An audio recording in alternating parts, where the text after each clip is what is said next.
Mercoledì 21 giugno, San Luigi Gonzaga. È il 172esimo giorno dall'inizio dell'anno, ne mancano 193 al termine. Il sole sorge alle 5:22 e tramonta alle 21:03.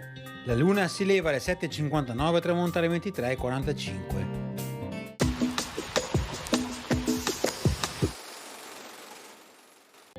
Il Papa Innocenzo III scioglie il patriarca di Costantinopoli dal giuramento di nominare i canonici della cattedrale di Santa Sofia solo tra i veneziani.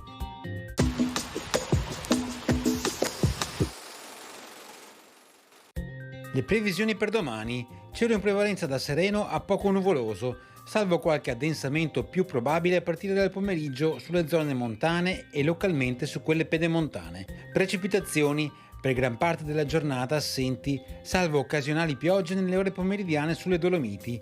Nelle ultime ore a nord-ovest e più che altro sulle zone montane, possibile inizio di piogge sparse a prevalente carattere temporalesco. Temperature con tenute variazioni di carattere locale, tra cui, specie per le minime, prevarranno gli aumenti.